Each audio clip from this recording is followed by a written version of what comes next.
survei membuktikan dari berbagai macam data, negara paling ampuh melawan wabah corona ternyata dipimpin oleh seorang wanita.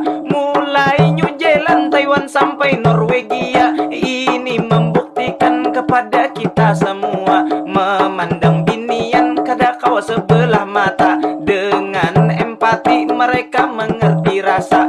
Di dalam negeri juga ada berbagai nama, misalnya Ibu Susi, mantan Menteri Kelautan yang sangat berwibawa, atau Ibu Risma bawa kemajuan pesat bagi kota Surabaya. Ada bupati terbaik ke Kalimantan, Ibu Caroline Natasa. Warga Banjarmasin bisi kesempatan jua dengan perempuan hebat berbenah bersama. Tanggal 9 Desember coblos nomor 4 pasangan Ananda Musapa